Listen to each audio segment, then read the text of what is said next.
Hello and welcome to Frank Talk with Paul. I am Paul, your host. You ask your teen how school was. They shrug. I don't care. You remind them about their grade, the motor word, whatever. I'm sure you've had one of these things before. You ask if they want to talk. They snap you. Why? It's all about pointless. It's all pointless. They don't want to talk about it to you at all. If you have ever heard this word, this video is for you. Because when your teen says, I don't care about anything, it is not laziness. It is not disrespect. It's a red flag and a cry for something deeper. And if you ignore it, it will not be good for the child eventually. Why this hit hard? That is what you will understand. What is the red flag? As parents, we often respond with urgency. How can you not care? You have so much going on for. You better start caring or there will be consequences because you are a parent. If you don't quickly step up and care about them, there's a problem. But here is the truth.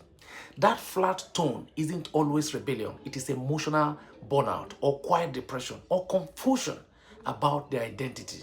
Today, we will break down what your teen actually means by I don't care.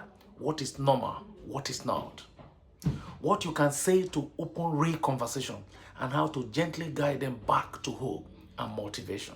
And that is the reason why you must stick to this video to the end without going back, because I'm going to be showing you a whole lot of things that you probably never known before or you know that you're not using. Have you ever heard those words from your teen? They take you out. Type yes in the comment if you have felt helpless, frustrated, or even heartbroken after hearing I don't care. That the word I don't care. If you've ever heard it before, type yes.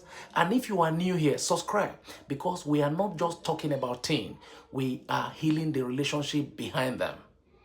You need to have understanding that every statement from your teen is a communication, asking for something. What I don't care really means. I'm going to explain to you when they say I don't care, what it really means and the signs that is given to you and what to do. When a teen says I don't care, it can mean lots of different things.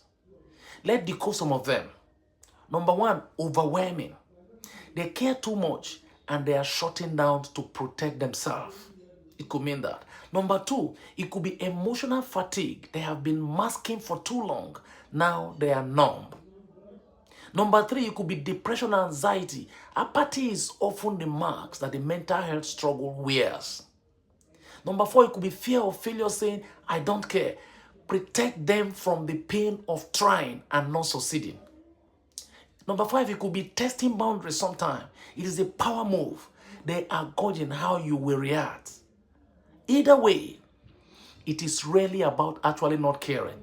It is usually about not knowing how to cope. How to cope, they don't know how to cope with the situation. And so they present that defensive mechanism. It is your own responsibility to unearth the sign and do what you can do.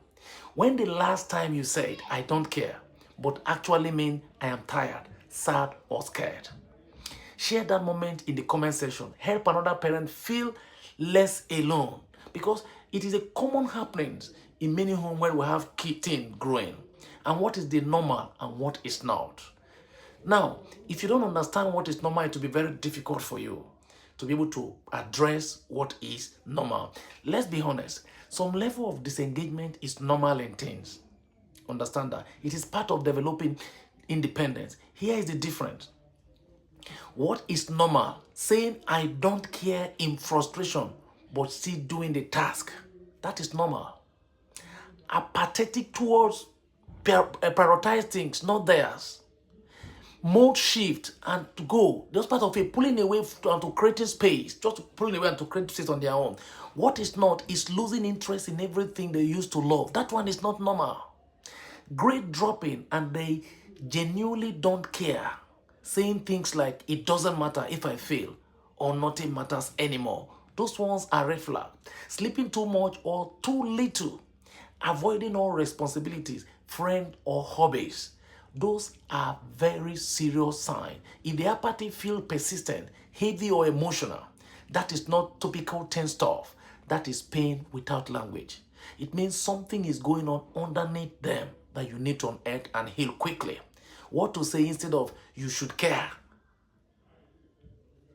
There are things you do because there has to be a shift to the actual reaction that works. When we hear I don't care, our instinct is to fix it.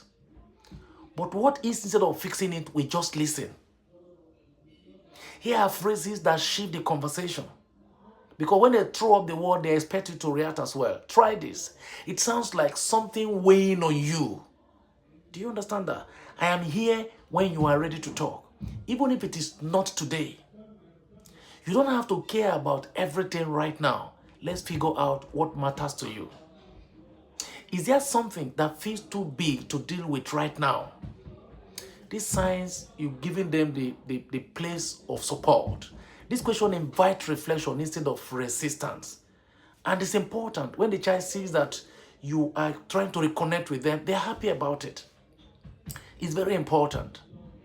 Drop a phrase that works for you in the comment section. While we continue, let's build this script library together for parents who feel stuck, because a number of parents are stuck in the middle. Some even gave up and say, whatever happened, let it happen. The child has chosen a path. No, it's your responsibility to do that. Small step toward reconnection is important. You need to come up to be able to reconnect with them so that you can help them, because you are their parent. Without anything, you can build. Without pressure, you can build them. Here is how to gently reconnect or re-engage a checked out teen. When your child checked out, you can reconnect with them. At some point, number one, reconnect before you redirect them. Spend time doing something they like, not lecture. Don't go and lecture them all through.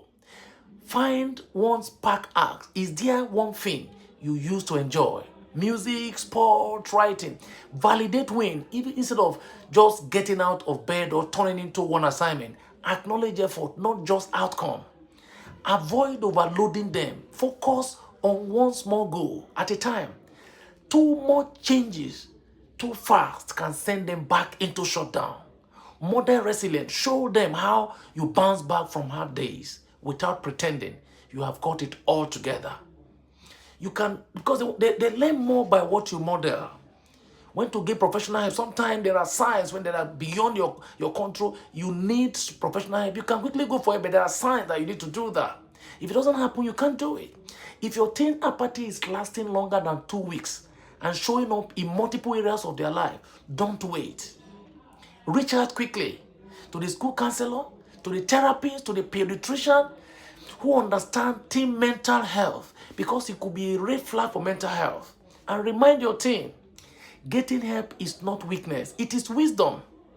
Because what you don't know is more than you. Let people who know the thing come in to help you. And that is the best way to help your teen. Otherwise, it could degenerate from there into something else. And you'll not be helping that teen eventually. Because when they grow to become adult, remember what you have done for them. When your teen says, I don't care, what they might really be saying is, I feel overwhelmed, I feel lost, I don't feel safe to try anymore. And that is where you come in, not as a fixer, but as the anchor. Please stay consistent, stay curious, stay available. Don't be perfect. Even when it feels like nothing is working, it is working more than you know, working more than you think. Please drop a comment showing that you committed to your team, even in the hardest season. Because a lot of parents are here, they are listening, and subscribe to help others. Share your biggest takeaway in the comment section and check out our next video, Teenage Mood Swing, what is normal and what is not. You are not just raising a teenager, you must understand that. You are raising a future adult who knows they are loved, no matter what. No matter how they behave, no matter what they do, they have this assurance that they are loved. And that is what matters. See you in our next video. Thank you and bye-bye.